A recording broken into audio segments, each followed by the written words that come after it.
Bismillahirrahmanirrahim. Assalamualaikum warahmatullahi wabarakatuh. Selamat pagi menjelang siang Bapak Ibu sekalian, peserta webinar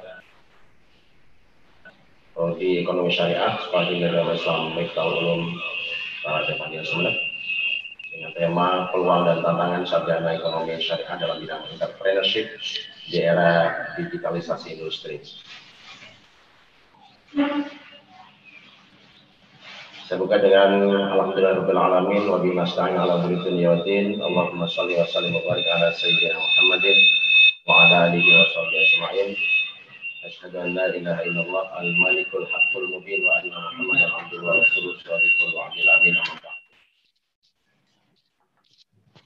Yang terhormat Profesor Dr. Kiai Haji Imam Mawardi MA selaku Wakil Koordinator Kepertais 4 Surabaya yang menjadi pemateri pada pagi hari ini. Yang kami hormati Ketua Sekolah Tinggi Agama Islam Miftahul Ulum Paradepandia Sumeneb, Bapak Ubaidillah Fadil MPD MHI.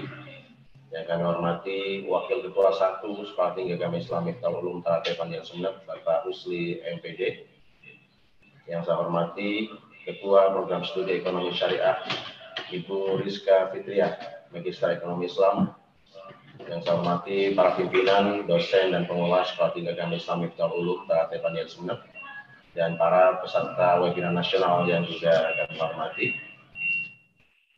Syukur alhamdulillah kita panjatkan kepada Allah Subhanahu wa taala pada pagi hari ini kita bisa melaksanakan webinar dengan tema peluang dan tantangan sarjana ekonomi syariah dalam bidang entrepreneurship di era digitalisasi industri.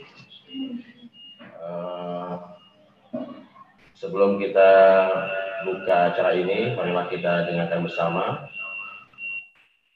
lagu Indonesia Raya.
Assalamualaikum warahmatullahi wabarakatuh.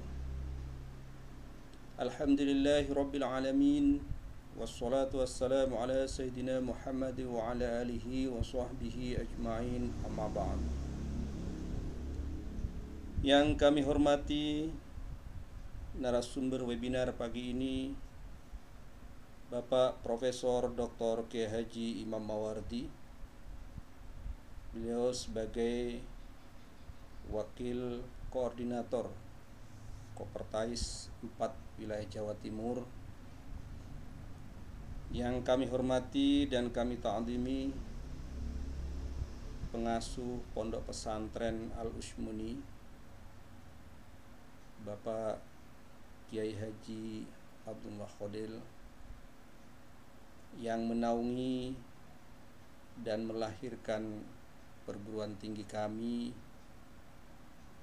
yaitu yaitu Sekolah Tinggi Agama Islam Miftahul Ulum Ternate Pandian, Sumeneb. Yang kami hormati, kami banggakan Ketua Sekolah Tinggi Agama Islam Miftahul Ulum Bapak Kiai Ubaidillah Khalil. Yang kami hormati, kami banggakan juga seluruh peserta webinar yang berada di berbagai daerah wilayah, mulai dari wilayah timur sampai wilayah barat, yang pagi ini hadir di room meeting kami dalam rangka mengikuti kegiatan webinar pada pagi hari ini. Marilah kita memanjatkan puji syukur kehadirat Allah Subhanahu wa Ta'ala, karena dengan limpahan rahmat dan hidayahnya pada kesempatan ini kita bisa hadir bersama-sama bertatap muka di room meeting ini dalam rangka melaksanakan kegiatan webinar dengan tema peluang dan tantangan sarjana ekonomi syariah dalam bidang entrepreneurship di era digitalisasi industri. Salawat dan salam marilah kita curahkan pada junjungan kita Nabi besar Muhammad sallallahu alaihi wasallam yang telah membawa kita dari jalan yang gelap menuju jalan yang terang benderang seperti sekarang ini.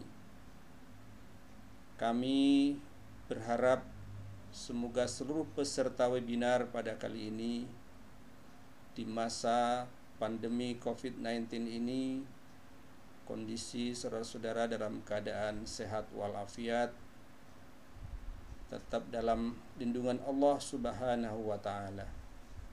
Saudara-saudara yang berbahagia, webinar ini merupakan webinar pertama kami laksanakan di perguruan tinggi kami, dan ini merupakan program dan langkah penting bagi kami untuk sekaligus menyosialisasikan program-program kami yang telah kami susun, kami rencanakan di perguruan tinggi tercinta kami ini. Saudara-saudara, webinar ini rencana akan dilaksanakan dalam 3 tahap. Ini merupakan tahap yang pertama dengan mengangkat tema peluang dan tantangan sarjana ekonomi syariah dalam bidang entrepreneurship di era digitalisasi industri. Tentunya webinar kali ini merupakan sesuatu yang penting untuk kita ketahui bersama, kita pahami, karena tema tentang peluang dan tantangan sarjana ekonomi syariah ini merupakan sesuatu yang aktual yang perlu kita bahas bersama, mencarikan solusi bersama dari berbagai hal yang nantinya mungkin muncul sebagai persoalan dalam kegiatan webinar ini. Kita mungkin sudah paham, kita mungkin sudah tahu semua bahwa di era sekarang ini kita sudah memasuki revolusi industri 4.0. Bahkan dalam waktu dekat juga kita akan memasuki revolusi industri 5.0. Dalam industri ini, dalam revolusi ini tentu kita juga sudah paham bahwa hal yang menjadi penting dalam kehidupan kita adalah persoalan-persoalan yang berkaitan dengan teknologi. Ketika kita berbicara digitalisasi, ada di dalamnya ada ekonomi digital, industri digital, atau disebut pula dengan digitalisasi industri. Maka tentu tumpuannya itu adalah teknologi. Oleh karena itu, saudara-saudara, mungkin ke depan salah satu kompetensi yang dituntut dan harus dimiliki oleh setiap manusia itu adalah kompetensi teknologi. Ini merupakan salah satu. salah satu kompetensi yang harus kita miliki. Di samping juga bahwa kami meyakini bahwa dengan munculnya tumpuan teknologi ini, maka kita harus pula menguasai, memahami kompetensi, atau paling tidak harus memiliki kompetensi bahasa teknologi, atau disebut pula dengan bahasa internasional. Sehingga kalau dua hal ini kita pahami, kita miliki sebagai bentuk kompetensi, maka di dalam melaksanakan seluruh kegiatan dalam kehidupan ini ke depan mungkin akan lebih ringan dan akan lebih mudah, dengan tetap mengacu sekaligus meminta pertolongan kepada Allah Subhanahu wa Ta'ala. Saudara-saudara yang berbahagia, ke depan juga kita harus bisa memahami bahwa beban sarjana, apakah itu sarjana ekonomi, apakah itu sarjana ekonomi syariah, memiliki beban yang cukup berat. Paling tidak ketika dua kompetensi tadi yang saya sebutkan tidak dimiliki oleh para alumni atau para sarjana ekonomi syariah. Karena ke depan kehidupan kita akan terus bergulir dengan bentuk digitalisasi. Apakah digitalisasi ekonomi, digitalisasi bisnis, digitalisasi perdagangan atau bisnis, digitalisasi pendidikan, digitalisasi macam-macam lah ke depan. Kalau semua ini tidak kita kuasai, maka tentunya akan menjadi tantangan yang cukup berat, beban yang cukup berat bagi para sarjana ekonomi syariah. Karena itulah saudara-saudara, hal-hal ini mungkin perlu kita bahas, perlu kita carikan solusi untuk menjadikan acuan terutama kepada alumni sarjana ekonomi syariah. Di kampus kami, di perguruan tinggi kami terdapat 3 prodi. Yang pertama adalah prodi Hukum Keluarga Islam. Yang kedua, prodi Pendidikan Guru Madrasah Ibtidaiyah atau PGMI. Yang ketiga, prodi Ekonomi Syariah. Nah, tentunya ketika kami melahirkan sarjana-sarjana ekonomi syariah ini, maka dituntut memiliki kemampuan yang saya sebutkan tadi. Karena itu kami mulai berbenah.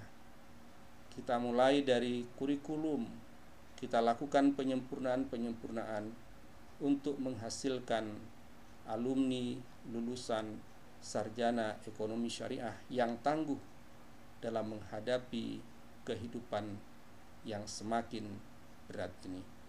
Tentu tetap kita memohon pertolongan dari Allah Subhanahu wa Ta'ala. Saudara-saudara, kami sampaikan selamat melaksanakan webinar pada pagi hari ini. Mudah-mudahan segala bentuk keputusan, solusi yang kita hasilkan pada hari ini mendapatkan barokah dari Allah Subhanahu wa Ta'ala. Demikian yang dapat kami sampaikan. Terima kasih dan mohon maaf jika ada hal yang tidak berkenan di hati saudara-saudara, bapak dan ibu sekalian. Terima kasih.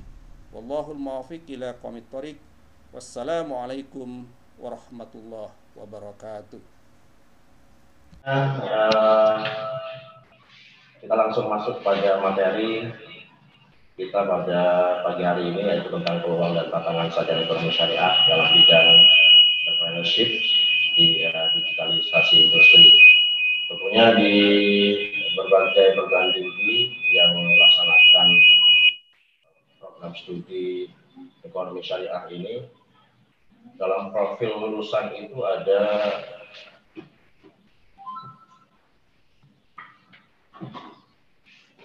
poin entrepreneur. Jadi sebagai sarjana ekonomi syariah itu mahasiswa dituntut atau sarjana ekonomi syariah dituntut menjadi entrepreneur dalam bisnis. baik itu bisnis konvensional maupun bisnis syariah. Tentunya ini menjadi tantangan tersendiri bagi para sarjana ekonomi syariah, termasuk bagi perguruan tinggi, bagaimana menyiapkan para sarjana ekonomi syariah ini untuk siap menghadapi era digitalisasi industri dalam bidang entrepreneurship. Lebih jelasnya mungkin akan kita dengarkan bersama, kita simak bersama pemaparan dari Profesor Dr. K. Haji Mamawati MA selaku pemateri kita pada kali ini. Beliau sebagai Wakil Koordinator Kabupaten Semarang Surabaya. Dipersilakan, Prof.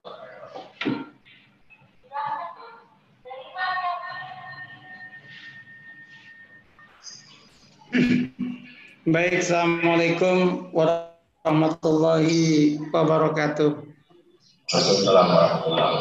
Bismillahirrahmanirrahim. Alhamdulillahirabbil alamin. Wassalatu wassalamu ala sayyidil anbiya wal mursalin wa ala alihi wa sahbihi ajmain, amma ba'du. Bapak Ketua Sekolah Tinggi Agama Islam Miftahul Ulum Ternate yang saya muliakan, beserta segenap Wakil Ketua, dan yang juga sangat saya muliakan segenap Habrodi dan segenap dosen serta mahasiswa yang berbahagia pada hari ini. Saya ucapkan selamat kepada STAIM yang luar biasa hari ini mengadakan webinar. Ini adalah nilai plus. Nilai plus pertama adalah nilai plus karena kita akan menuju standar nasional perguruan tinggi kita. Dan yang kedua, ini nilai plusnya adalah sebagai bukti bahwa STAIM memiliki kepedulian terhadap pengembangan keilmuan mahasiswa walaupun saat ini berada di tengah pandemi. Saya sebagai Wakil Koordinator Kopertais memberikan 2 thumbs up, 2 jempol untuk STAIM. Diiringi doa semoga STAIM ke depan semakin maju dan semoga mahasiswa-mahasiswanya pun mendapatkan peluang-peluang kerja yang bagus. Peluang kerja yang bagus itu tidak hanya karena ada peluangnya, tetapi bukan karena kita itu yang membuat peluang, tapi Allah bukakan peluang itu untuk kita. Nah, karena itu maka aspek doa menjadi penting, dan saya yakin Kiai Haji Abdullah Khalil dengan Ahlul Bait itu pasti mendoakan semua dosen dan semua mahasiswa untuk menjadi manusia yang berguna bagi masyarakatnya.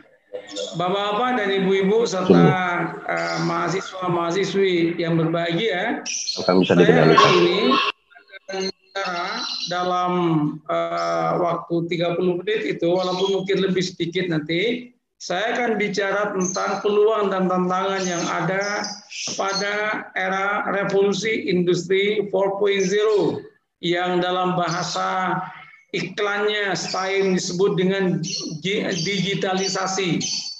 Nah, di mana ini kita, posisi kita itu seperti apa? Nah, Bapak Ibu yang saya muliakan, saya semalam bikin slide setelah saya selesai acara tadi malam. Acara saya selesai, saya langsung bikin slide ini untuk panjenengan semua.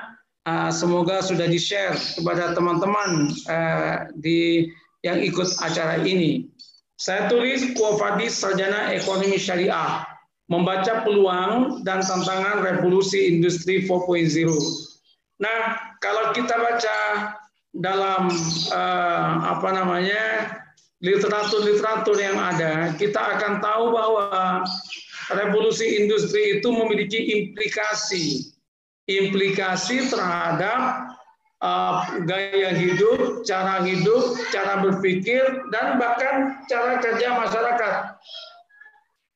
Kita lihat di Madura saja. Di Madura saat ini orang semuanya udah pegang gadget, orang pegang HP, orang sudah mulai menjauh dari media radio, orang mulai menjauh dari televisi, semuanya merujuk kepada YouTube dan kemudian merujuk kepada Facebook, Google, dan lain-lain. Dalam bahasa guyon saya, orang Lenteng dan Poreh itu mau nyabit rumput, itu masih ngambil HP-nya dulu, memfoto rumput, kemudian tanya ke Google, ini jenis rumput apa, katanya kan, dan apa khasiat rumput ini. Bahasa saya, tapi memang kita lihat ada perubahan pola. Ada banyak impact-nya. Temuan yang terbaru itu ada buku judulnya The Death of Expertise. Apa artinya? Matinya keahlian. Saat ini orang-orang profesor itu, profesor yang asli itu mati saat ini itu. Kalah sama influencer, kalah sama orang-orang yang punya pengikut banyak di Twitter atau di Facebook. Kita lihat kasus yang terbaru misalnya tentang obat corona yang Anji itu. Begitu kemudian menggemparkan sampai-sampai peran profesor dan peneliti aslinya itu tidak keluar-keluar, baru ketika dipaksa keluar untuk komen baru komen. Nah katanya ini ke depan, bahkan ini sudah ada penelitian, tapi saya belum membaca sampai detail, peran tokoh agama kalau tidak hati-hati pada masa industrialisasi 4.0 itu juga akan terkurangi. Apa maksudnya terkurangi? Orang belajar agama saat ini itu banyak merujuk kepada YouTube dan lain-lain. Maka ustadz-ustadz dadakan yang dia itu tampilannya itu memukau, lebih banyak mendapatkan pengikut ketimbang kiai-kiai yang matang di pondok pesantren. Lantas bagaimana dengan keahlian ekonomi syariah dan lain-lain? Pertanyaannya begitu. Jawaban terakhir saya nanti saya akan katakan bahwa mau tidak mau, sarjana ekonomi syariah harus keep in touch dengan perkembangan zaman, harus mengikuti perkembangan zaman. Kalau kemudian rujukan kita hanya kitab kuning yang klasik itu, dan kalau cara kita memahami ekonomi syariah itu adalah seperti pemahaman zaman Imam Syafi'i dan Imam Abu Hanifah dulu, maka kita pasti dilibas oleh perkembangan zaman dan kita akan ditinggalkan oleh banyak orang. Itu pasti. Oleh karena itu, STAIM mengadakan acara ini sepertinya berangkat dari kesadaran bersama. Kesadaran bahwa kita perlu untuk mengetahui ada apa tantangannya dan ada apa di situ peluang yang bisa kita gapai. Nah, memang yang namanya industrialisasi 4.0 itu, hadirnya teknologi itu tidak menawarkan negatif saja, ada keuntungan-keuntungan. Ada benefit, ada juga kerugian-kerugian. Kalau orang bicara tentang benefit misalnya ada tentang efisiensi waktu. Efisiensi waktu. Tetapi tentang dana itu kalah sama yang manual. Teman-teman saya menghitung bahwa kalau yang manual itu ternyata itu dari sisi keuangan itu lebih murah ketimbang yang digital. Mungkin kita nggak sadar bahwa kita kalau webinar seperti ini, kalau 1 jam itu menghabiskan 1,8 GB. 1,8 GB coba dikalikan itu. Berapa itu kalau kemudian dibelanjakan pulsa. Sementara kalau kita pakai paper kan tidak. Namun paperless bicara efisiensi, iya. Saat ini kita ketik, saat ini sampai juga. Itu salah satu keuntungannya. Satu. Yang kedua, ada lagi itu. Keuntungan kalau kita itu pakai ini, ya ini tentang global. Ada global reach, ada capaian-capaian global yang lebih cepat. Walaupun kemudian di situ ada sesuatu yang hilang, yakni namanya pertemuan rasa sosial. Jadi social feeling itu kemudian hilang. Oleh karena itu banyak orang berkata, orang yang belanjanya pakai online, dia nggak akan bertemu dengan banyak orang. Karena nggak bertemu dengan banyak orang, maka dia akan miss satu yang pokok dalam hidup. Manusia tidak bisa hidup sendirian. Manusia membutuhkan kehadiran orang lain. Ketika dia itu kemudian online semuanya, maka dia akan kehilangan satu dalam kehidupannya. Aspek sosial itu kita akan terkurangi. Sementara menurut kajian psikologi sosial, orang yang dia kehilangan aspek sosial, hubungan sosial, cenderung dia untuk mati muda katanya. Nah ini menarik nih catatannya ini. Kasih tahu sama yang online terus tapi nggak peduli sama tangga tuh mati muda katanya. Nah, jadi penting untuk menghidupkan juga ekonomi tradisional tuh jangan sampai mati juga. Jangan sampai mati. Kalau mati gawat. Tapi saya menarik yang disampaikan oleh Ketua STAIM ketika berkunjung kepada kami di Sumeneb, diserbu kan, dengan kelompok Maret itu diserbu semuanya, sehingga pedagang-pedagang kampung itu kemudian kehilangan. Untung pedagang kampungnya tauhidnya kuat, dididik, dilanggar dan di musolanya bahwa rezeki itu diatur oleh Allah. Andaikan dia itu dididik oleh ekonomi kapitalis, pasti semuanya akan demo terhadap kebangkitan gurita bisnis yang dimiliki oleh kelompok naga yang kita kenal itu. Baik, kalau kita lanjut, apa katanya? Ini saya ambil dari tokoh Schwab namanya, dia tokoh dari Revolusi Industri 4.0. We have to win this race between the growing power of technology and the growing wisdom with which we manage it. We don't want to learn from mistakes. Apa katanya? Kita harus memenangkan pertarungan antara kekuatan teknologi yang terus berkembang dengan perkembangan kebijakan kita. Nah, bijaknya kita. Prinsip hidup bijak itu ada prinsip hidup kebenaran, kebaikan dan keindahan. With which we manage it, yang dengan itu kita itu akan mengatur teknologi itu. Bayangkan kalau kemudian orang yang memegang teknologi adalah orang yang tidak bijak, maka teknologi itu akan menjadi senjata makan tuan. Sebelum meninggal dunia, siapa namanya itu yang dari Cambridge University, Stephen Hawking yang baru meninggal tahun kemarin.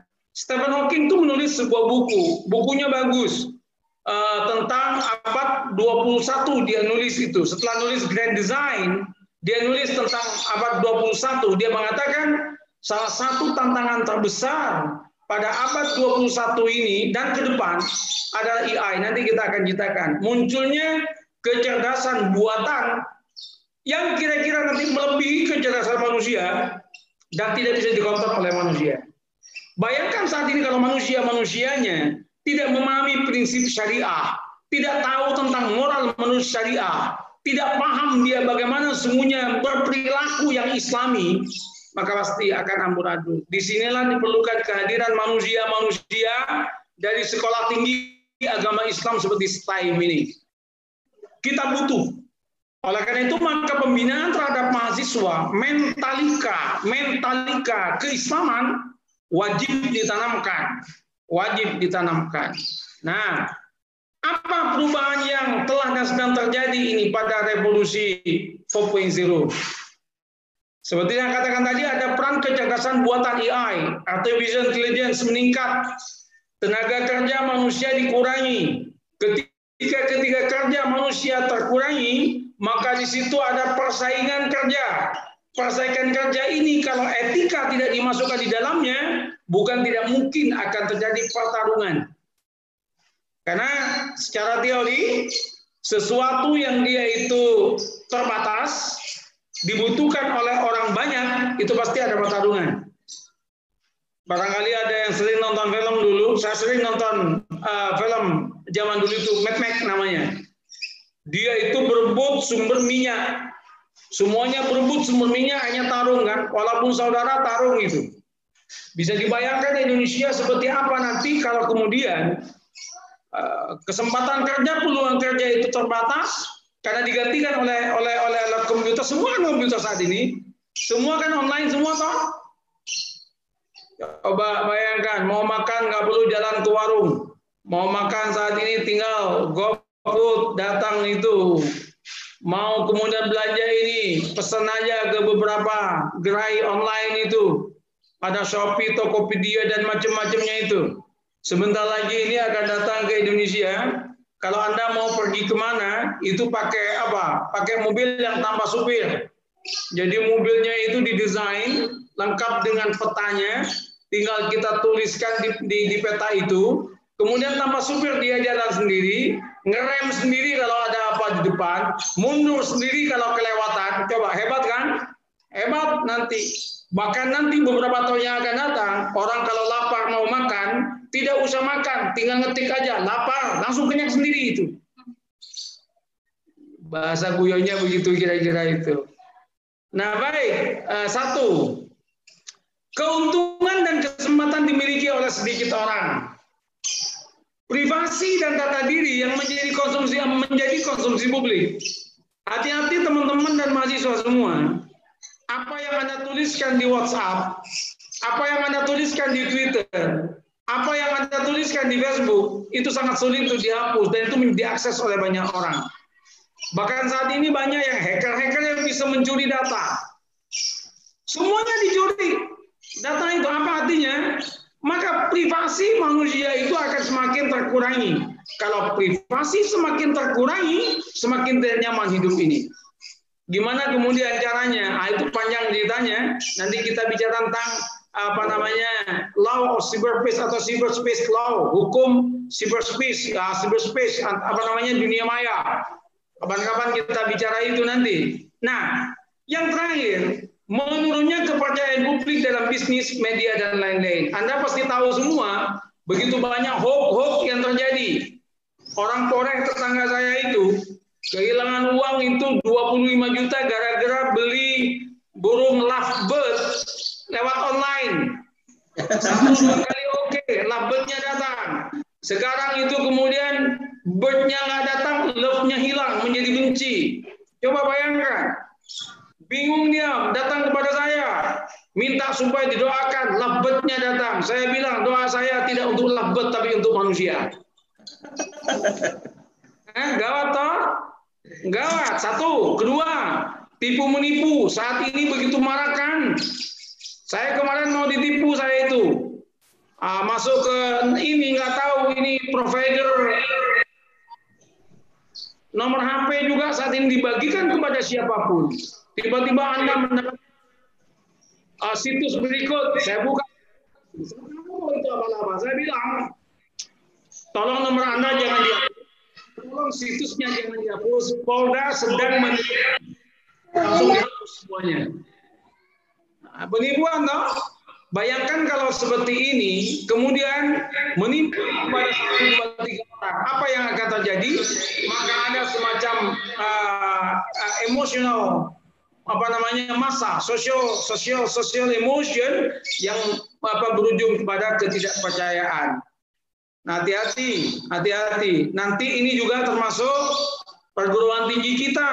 Perguruan tinggi kita, hati-hati, kejujuran kita itu penting dijaga. Dan saya yakin STAIM bisa untuk itu. Nah, apa kata Klaus Schwab ini? Ini tokohnya ini. Dia mengatakan, let us together shape a future that works for all by putting people first, empowering them, and constantly reminding ourselves that all of these new technologies are first and foremost tool made by people for people. Apa katanya? Sadari bahwa ini adalah dari manusia untuk manusia. Jangan pernah kita lupakan manusia. Jangan mikir uang. Kalau uang yang ada di kepala kita, kemudian kita melupakan uang, nyawa manusia kita korbankan. Manusia harus adalah yang utama, kata beliau itu. Ini kan karena kekhawatiran Klaus Schwab melihat perkembangan yang saat ini. Manusia tidak takut lagi menipu. Ini orangnya. The biggest global issue is the continued erosion of trust. Kepercayaan mengurang. Kalau Madura, alhamdulillah masih aman. Tokoh sentral Kiai masih mendapatkan peran yang luar biasa. Ketaatan terhadap Kiai itu masih luar biasa. STAIM mendapatkan anugerah pada sisi ini. Dan juga beberapa perguruan tinggi swasta dapat anugerah pada sisi ini. Nah, di tempat-tempat lain, itu erosion of trust. Ini ada erosi kepercayaan. Kepercayaannya itu menurun tuh. Itu di mana-mana. Terjadi di mana-mana itu. Nah, kita bagi mahasiswa ekonomi syariah, mau tidak mau, harus membiasakan diri untuk disiplin, mendasarkan diri kepada al-mabadi' asy-syar'iyyah, prinsip-prinsip syar'i yang menjadi pegangan. Insya Allah di situ ada keberkahan, di situ Allah yang akan mengatur. Bukan kita yang mengatur, tapi Allah yang mengatur dengan caranya Allah Subhanahu wa Ta'ala. Tadi malam saya berdebat panjang tentang wa may yatawakkal 'ala Allah fa huwa hasbuh. Fa huwa hasbuh. Innallaha balighu amri. Allah yang akan mengatur semuanya. Qad ja'alallahu likulli syai'in qadra. Ada waktu, ada tempat, ada masa Allah yang tentukan untuk kita. Artinya apa? Orang-orang yang beriman tidak perlu merasa khawatir dengan perkembangan ini. Yakinlah Allah tetap memperhatikan kita dan memberikan yang terbaik untuk orang-orang al-mutawakkilin, al-mu'minin, orang-orang yang beriman dan orang-orang yang bertawakal kepada Allah Subhanahu wa Ta'ala. Nah, kita sekarang membaca peluang. Apa peluangnya? Ada, tapi modalnya beda. Kesempatan kerja sebenarnya semakin besar. Mengapa? Karena setiap orang itu memiliki kesempatan yang sama. Selama Anda memiliki internet, maka Anda itu memiliki kesempatan yang sama untuk tampil. Tinggal saat ini kita mau nggak untuk kemudian mereform, mereformasi diri, untuk berbuat sesuatu yang inovatif, yang bagus. Bisa nggak kita itu? Coba Anda baca, tapi jangan jadi pegangan supaya Anda nggak kacau berpikirnya. Ada namanya Atta Halilintar, ada Baim Wong, ada Raffi Ahmad, yang dia dapat sekian miliar per bulan dari YouTube-nya. Ya bayangkan, ada seperti itu. Itu kan memanfaatkan peluang. Dan peluang-peluang itu nanti akan bertambah. Anda tahu apa lagi? Allah itu maha cerdas untuk menciptakan peluang. Kalau bagi saya, Allah itu menciptakan manusia lengkap dengan rizkinya, dan jalur rizki itu selalu terbuka. Hanya saja kadang pikiran kita yang tertutup sehingga kita melihat semua pintu di depan kita yang tertutup. Oleh karena itu maka prodi, fakultas atau sekolah tinggi ekonomi harus betul-betul melek matanya, harus betul-betul melek pikirannya, harus betul-betul terbuka hatinya untuk melihat peluang-peluang itu. Gimana caranya? Ya jangan hidup dalam temburung. Gimana caranya? Carilah orang-orang yang pikirannya itu broad mind, memiliki pandangan-pandangan yang terbuka. Jadi oleh karena itu saya sarankan kepada semuanya untuk rajin ikut webinar, rajin ikut kuliah. Sekedar info saja, saya hampir tiap malam mengikuti seminar di Amerika sampai saat ini. Hampir setiap malam saya mengupgrade pengetahuan saya. Nah, jenengan semua begitu juga. Walaupun ini mahasiswa yang ada di rumah yang nonton YouTube mikir-mikir. Iya, kalau punya uang beli pulsa, iya. Kalau nggak punya uang, emang internet bisa hidup dengan rumput katanya. Bapak saya penghasilannya rumput, bukan penghasilan uang katanya. Bagi mereka yang begini, saya tidak mau berdebat karena percuma. Cukup saya doakan semoga cepat punya uang. Gimana caranya cepat punya uang? Ya bekerja.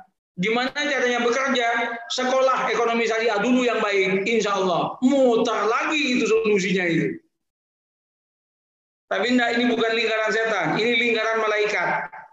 Lingkaran setan tuh nggak jelas. Kalau punya saya lingkaran malaikat ini, jelas ini. Mulai ibda binafsik, mulai dengan revolusi diri, kemudian dari itu kemudian ada inovasi diri, setelah itu kemudian go.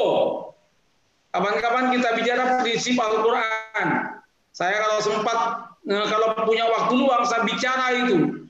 Tips sukses, lihatlah dari surat Al-Quran yang diturunkan. Surat Quran yang diturunkan pertama, Iqra bismi rabbikal ladzi khalaq. Yang kedua adalah ya ayyuhal mudaththir. Ya. Yang ketiga adalah ya ayyuhal muzammil. Yang keempat apa? Al-Fatihah. Mengapa susunannya ada ininya? Itu ada hikmah yang luar biasa itu. Luar biasa. Ya ayyuhal muzammil dulu, kemudian mudaththir. Jadi yang pertama adalah Iqra, bacalah, pendidikan, digabai kalau ingin sukses. Yang kedua adalah apa namanya? Yang kedua itu kumil laila illa qalila itu. Apa kumil laila itu? Minta sama Allah, doa transcendental relation. Yang ketiga adalah kum fa'andir. Kemudian Anda bekerja yang kuat. Gitu kan? Kalau sudah 3 ini dipakai, maka yang keempat suratnya Al-Fatihah terbuka. Wah, kalau saya bahas ini bisa harus mengundang webinar 2 sesi lagi. Ini siap Prof, siap. Siap Prof. Beres, santai, bisa diatur. Nah, jadi luar biasa. Ada peluang lagi, lebih aman. Kalau orang tahu tentang enkripsi, kalau dia tahu tentang coding, kalau dia tahu tentang pengamanan internet. Saya punya adik saat ini wakil dekan di UTM Trunojoyo, nulis tentang e-commerce. Nah, insya Allah banyak yang kenal di sini. Nah, itu nulis tentang e-commerce, tentang bagaimana sih pengamanan dalam transaksi e-commerce, potensi hukumnya apa saja. Itu menarik gitu. Yang keempat, perubahan sistem pendidikan dan pelatihan menjadi mudah dan efektif kan sekarang ini, walaupun agak mahal. Yang kelima, berpeluang memiliki keuntungan finansial lebih besar. Betul, memang iya, seperti yang saya sebutkan tadi. Tapi ingat, ada tantangannya. Tantangannya transparansi, privasi, etika, dan keamanan mulai tergerus. Kepemilikan keamanan data terancam. Kendala peraturan nasional dan internasional yang tidak selalu cepat dalam merespon kecepatan revolusi industri. Reliabilitas dan stabilitas jaringan. Ini ada yang mahasiswa yang dari jauh ini megang HP cari sinyal mulai tadi naik turun di gunung itu. Nah, tiba-tiba sinyalnya lemah tuh, lari lagi ke bawah itu, jangan-jangan di bawah gitu. Jadilah mereka seperti Siti Hajar mencari air Zam-Zam, tapi barokah begitu itu. Walaupun saya nggak yakin lah, biasanya kalau nggak ada sinyal ya sudah gitu aja kan. Nanti ini, tapi harus semangat semua mahasiswa, serius. Semangat Anda itu menentukan masa depan Anda. Bagi yang pernah nonton Laskar Pelangi itu, ada satu anak yang cerdas, yang dia itu untuk datang ke sekolah, dia melintasi hutan dan sungai ketemu buaya itu kan. Nah, saya suka nonton film-film kayak gitu itu. Itu memberikan semangat. Tapi tidak layak untuk mahasiswa. Kenapa? Mahasiswa menganggap dirinya udah terlalu dewasa untuk menonton itu. Tapi kalau saya masih merasa anak-anak, saya senang gitu. Karena saya ingin muda. Kalau ingin muda katanya ikuti yang senengin anak-anak itu. Kalau ingin muda itu, obat awet muda. Untungnya ini dosanya masih muda-muda. Ada orang tua yang tanya kepada saya gimana jamunya Kiai supaya awet muda. Saya bilang cuma daun pisang aja. Jadi ambil daun pisang, daunnya diambil tinggal pelepahnya, dibengkokkan depannya, dikasih tali, dinaiki langsung jadi kuda-kudaan, langsung muda itu. Walaupun itu tua, kakek-kakek langsung muda, gitu kan, langsung muda itu. Akhirnya itu ketawa-ketawa. Biasanya ini untuk ceramah ini, Mas Ubat bisa gunakan untuk ceramah nanti. Nah, kemudian canggih bentuk kriminal. Ini kemarin ada kriminal kan? Semuanya itu sudah menggunakan seperti ini. Tentang kredit card kemarin itu ada kriminal. Ini bagi mahasiswa-mahasiswa baru, ada banyak permasalahan yang layak untuk dikaji. Kemarin ada bimbingan saya dokter, dia nulis tentang gimana e-money. Jadi uang elektronik itu gimana hukumnya. Ada lagi namanya e-tol, gimana itu hukumnya transaksinya. Belum lagi kayak OVO, belum lagi kayak GoPay, lain-lainnya. Gimana sih menurut syariah? Nah, ini bisa dikaji di STAIM kepada anak-anak. Kalau Pak dosen ini membutuhkan ini, boleh saya akan kasih disertasinya. Nah, apa yang harus kita lakukan? Kemampuan sumber daya manusia ditingkatkan. Jelas, membangun mental untuk bertarung dengan keganasan itu. Nah, ini STAIM atau semua perguruan tinggi yang ngajarin ekonomi Islam, di sini perannya sangat bagus. Updating data, yang paling penting kalau Anda punya usaha atau punya perusahaan, ada namanya audit spiritual. Spiritual audit harus dilakukan demi tetap bisa damai dan bahagia. Saya punya materi khusus yang menjadi pegangan saya, salah satunya adalah bukunya John Izzo, namanya Awakening Corporate Soul. Ada lagi buku macam-macam. Saya punya slide-nya di sini, tapi tidak bisa saya tampilkan saat ini. Audit spiritual, bukan hanya audit finansial. Audit finansial sudah biasa, tapi audit spiritual itu yang tidak biasa. Oke? Membaca posisi sarjana syariah, karena faktor etika mental spiritual begitu urgent perannya dalam menjaga lurus bersih indahnya jalan menuju kemajuan industri, maka sarjana yang memiliki bekal agama dan spiritualitas harusnya dan memang harus mampu menjadi pemain utama. Sekali lagi, mampu menjadi pemain utama. Anak-anakku mahasiswa semua, tolong mampu menjadi pemain utama. Caranya ayo bersatu. Jangan berhenti di webinar hari ini. Lanjut dengan webinar-webinar berikutnya. Saya bisa punya banyak teman yang saya bisa panggil untuk ngisi, punya Anda. Mau minta yang gratisan nanti tak jadikan juga. Ya, beres, saya atur. Nah, nanti tolong Pak Kaprodi, nah atau Bu Kaprodinya, bilang sama Pak Ketua, nanti dicarikan, beres, ya. Ya, Prof. Nah, serius. Saya bilang, saya sayang sama STAIN, saya sayang. Alhamdulillah. Saya sayang dan saya bantu. Saya nggak main-main itu. Oke, terakhir, sarjana ekonomi syariah dan revolusi industri, jelas kita butuhkan. Cek kembali kurikulumnya ya. Kurikulum Anda itu up to date apa out of date? Kawan-kawan kalau saya kunjungan ke situ, saya akan lihat perpustakaannya. Kalau bukunya buku tahun 45, tak suruh bakar aja itu. Serius ini saya, serius. Nanti kalau mau beli buku-buku yang baru, saya punya langganan, diskonnya 30-35%. Siap, Prof. Siap, saya bantu. Kebetulan itu ada anaknya jamaah saya yang megang itu.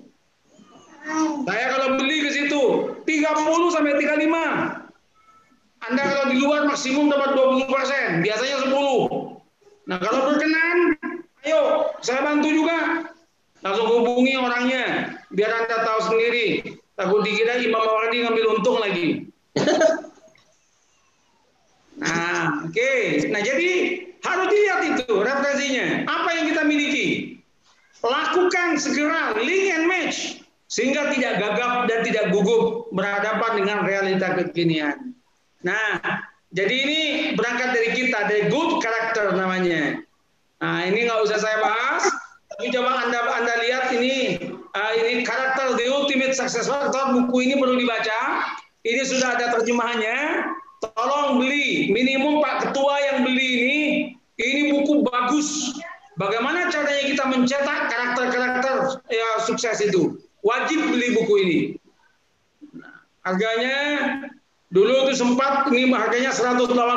Memang ini buku international bestseller ini, buku ini. Ini yang dia katakan, success is the result of what sociologists like to call accumulative advantage. Jadi tidak bisa sukses itu dibangun dalam satu malam. Ada akumulasi tahapan-tahapan yang harus kita lakukan. Kita harus pintar seperti itu. Mahasiswa syariah, ini ekonomi syariah, ada tahapan-tahapannya. Nah, mulai saat ini Anda bikin tahapan, saya yakin Anda akan bisa sukses. Helen Keller mengatakan, karakter cannot be developed in ease and quiet. Only through experience of trial and suffering can be strengthened, ambition inspired, and success achieved. Harus ada penderitaan, wajib ada derita.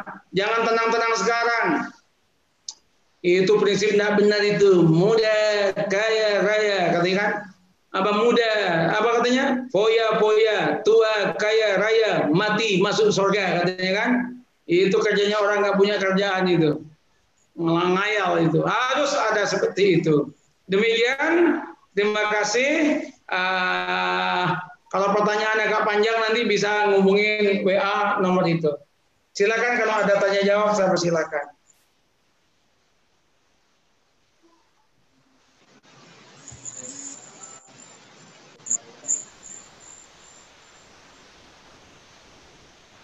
Masih mute itu kayaknya. Kok nggak kedengar suaranya? Mikrofonnya nggak keluar.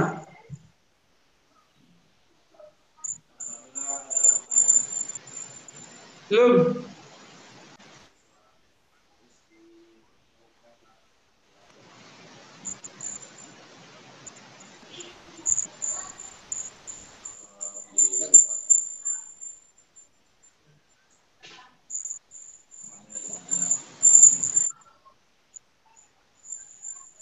Ada masalah dengan mikrofon sepertinya.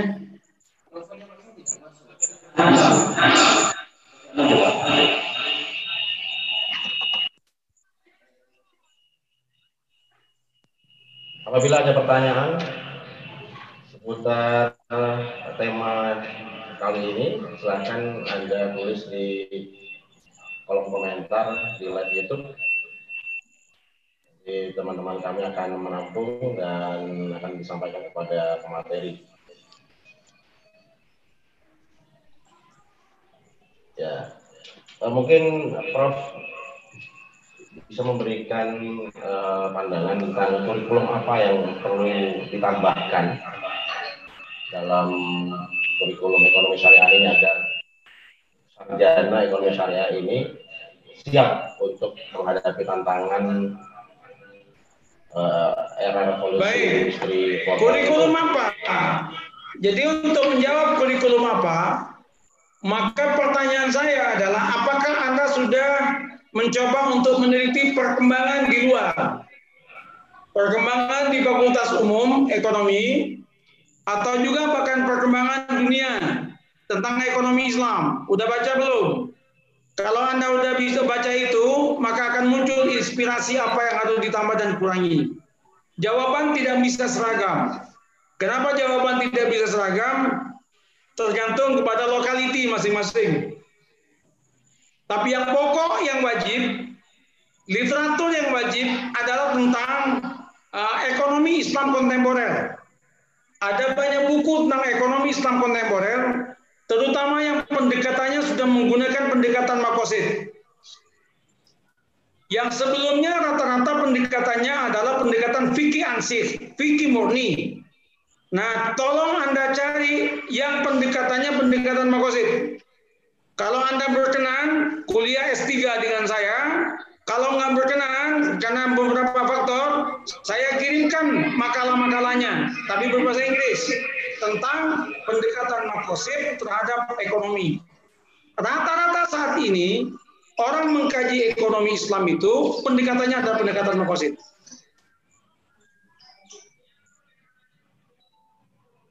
Insya Allah, ada dua, makosid umum sama makosid khusus ekonomi. Saya akan ada satu kitab, judulnya At-Tafsir Al-Maqasidi.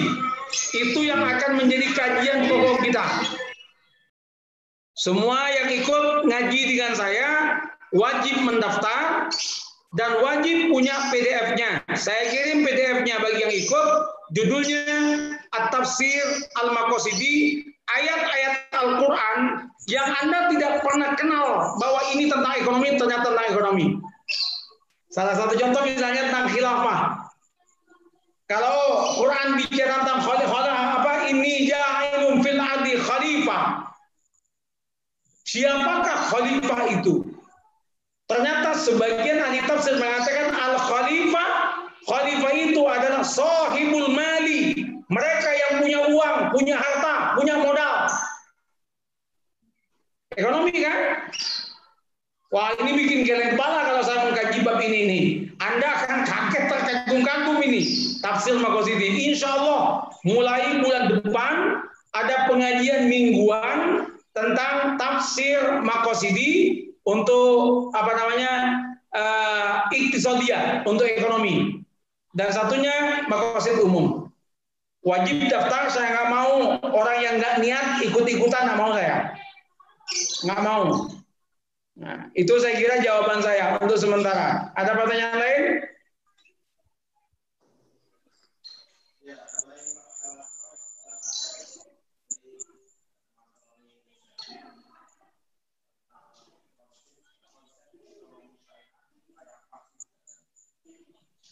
Gimana teman-teman? Kalau nggak ada, nggak apa-apa. Kalau nggak ada, saya akan keluar. Ini lagi, di mute lagi nih. Dihidupin dulu. Ini ada Prof. Ya. Ada pertanyaan dari Matroni Serang. Ini menanyakan tentang konsep ekonomi syariah itu seperti apa, Prof? Katanya, Prof. Bagaimana konsep ekonomi syariah? Kuliahlah di STAIM jurusan ekonomi syariah. Tidak mungkin pertanyaan seluas itu dijawab dalam waktu 1 jam. Yang jelas, prinsip-prinsip dasarnya berangkat dari Al-Quran dan Al-Hadis. Al-Quran dan Hadis itu adalah dasarnya. Nah, kemudian bagaimana kemudian ulama berpendapat, itu menjadi panduan, pemandu kita untuk menafsirkan ayat dan hadis itu. Itu bisa panjang itu. Tapi pertanyaannya bagus. Ini semangat yang luar biasa untuk mengerti ekonomi syariah itu. Oke. Baik. Terima kasih. Mungkin ada pertanyaan dari teman-teman yang tergabung dalam Zoom meeting. Dipersilakan. Para dosen, pimpinan, barangkali ada. Saya mohon maaf, saya pakai sorban. Saya pakai sorban karena baru menikahkan orang. Setelah menikahkan orang langsung masuk Zoom ini. Sip. Tapi ini kayaknya ada yang pakai belangkon-belangkonnya bagus itu. Masih sudah ini. Boleh juga dibagi suatu waktu saya mau pakai belangkon. Beli di mana? Di Sumeneb ini. Kalau beli di Sumeneb, saya mau berangkat ke Sumeneb, mau beli juga saya. Kayaknya bagus juga itu. Oke, lanjut. Ya, baik. Mengingatkan kembali kepada seluruh peserta di live YouTube yang lupa untuk men-subscribe link, subscribe ya YouTube kami di STAIM Taratai Channel. Nanti ini menjadi salah satu syarat untuk mendapatkan sertifikat webinar pada kesempatan kali ini. Barangkali ada pertanyaan dari teman-teman. Ini yang ada di Zoom ini semua dosen ya? Ya, ada beberapa dosen dan pimpinan serta pengelola. Oke. Baik. Silakan. Kalau sudah tidak ada, tidak apa-apa. Setelah ditutup, nanti saya ingin bicara dengan para dosen ini. Mumpung Pak Ketua dengan ini, saya mau ngomong dulu sebentar.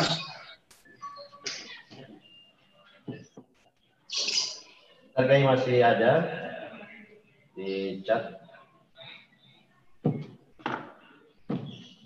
Ya, pertanyaan dari Tamimah, Kiai. Ya. Assalamualaikum warahmatullahi wabarakatuh. Afwan bertanya, bagaimana SDM yang saat ini perannya cenderung tergantikan dengan teknologi, sehingga banyak SDM yang menjadi penganggur karena dianggap tidak kompeten. Begitu pertanyaan. Ya, betul.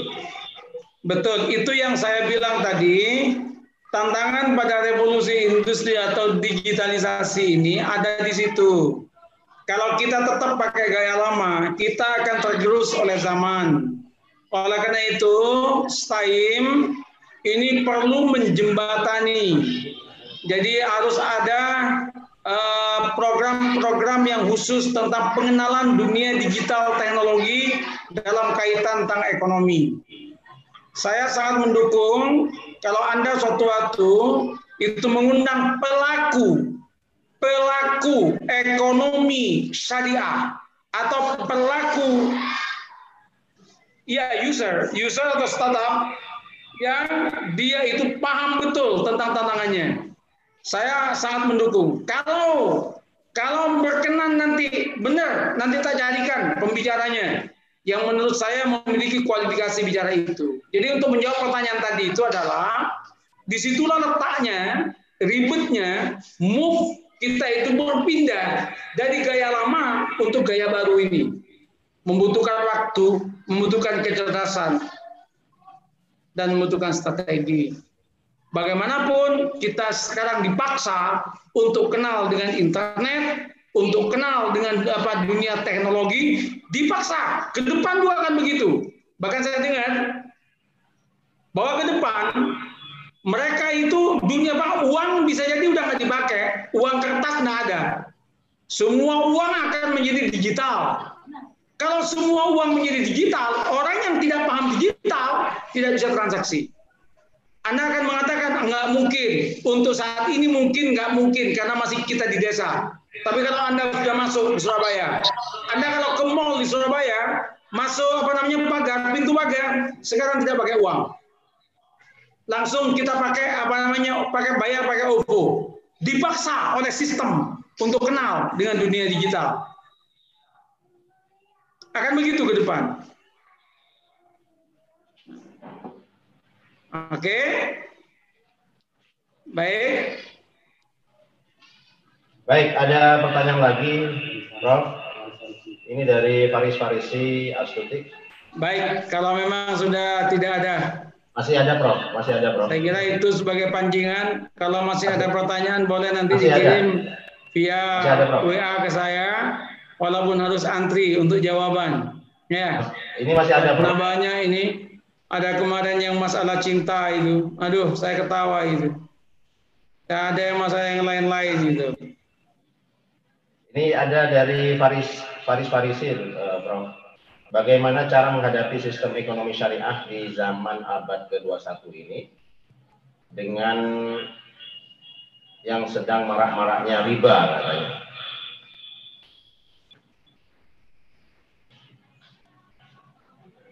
Ini pertanyaan, Prof. Pertanyaan dari Faris.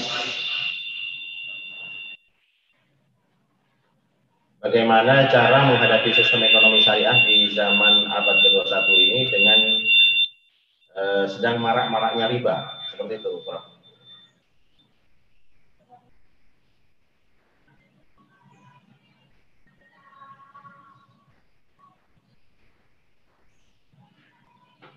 Yang Prof mute diaktifkan.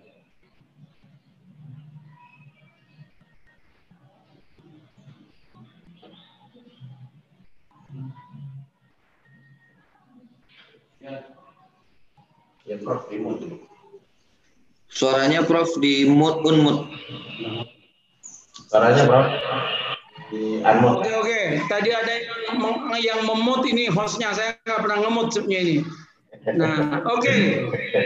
Nah, jadi yang pertama yang paling penting adalah kita pahami dulu konsep riba. Sebelum kita diskusi atau berdebat tentang riba, tanyakan apa itu riba. Kita mau pakai definisinya siapa? Apakah kita mau pakai Mustafa Ahmad Az-Zarqo? Apakah kita mau pakai kesepakatan yang di Mesir itu? Apakah kita pakai miliknya Saad Ramadan Al-Buti? Apakah Anda mau pakai miliknya Imran Hussein? Jadi ada beberapa definisi. Sepakati dulu yang mana. Kalau kemudian tidak sepakat, kita harus duduk bahwa kita agree in this agreement. Ada ketidaksepakatan. Jangan gampang menyalahkan, tidak akan pernah menyelesaikan masalah. Satu.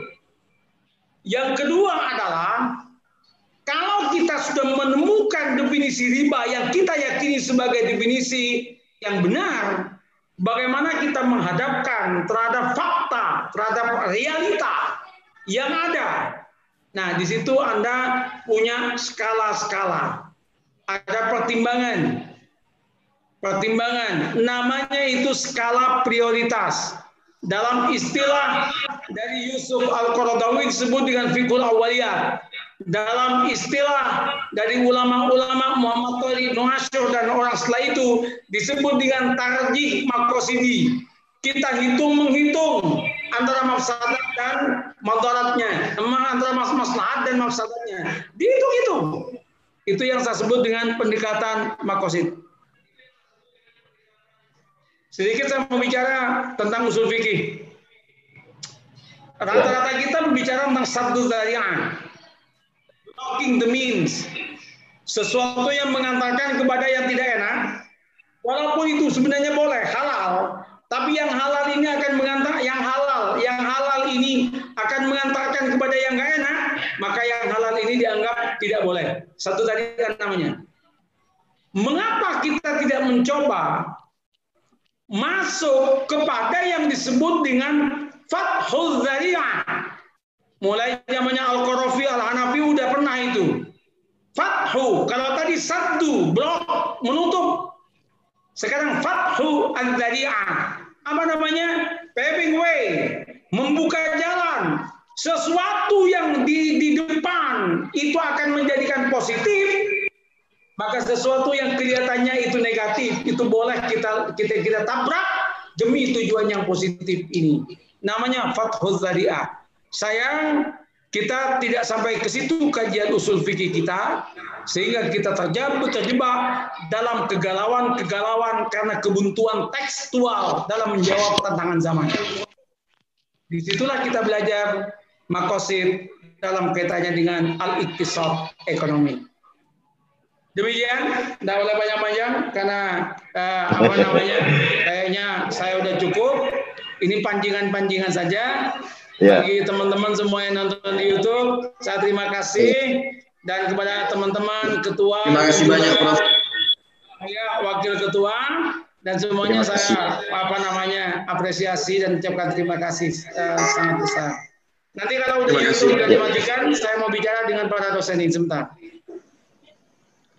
Baik, mungkin ada ucapan dari Ketua STAIM, dipersilakan. Ya.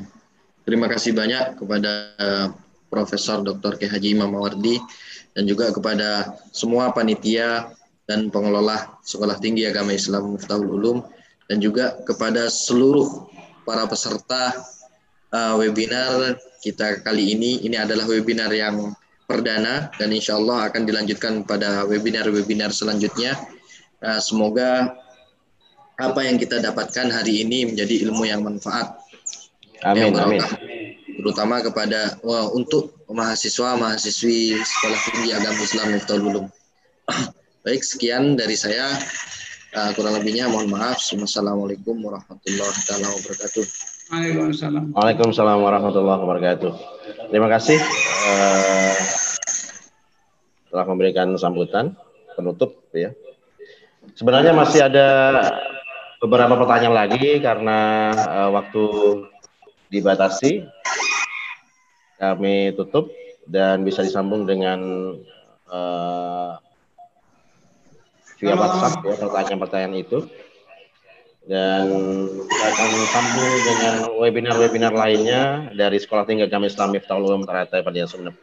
Terima kasih Prof atas seluruh wejangannya. Semoga bermanfaat bagi kami semuanya dan membangkitkan ekonomi di Indonesia. Ya. Saya tutup dengan ucapan wallahul muwaffiq ila aqwamit thoriq. Wassalamualaikum warahmatullahi wabarakatuh.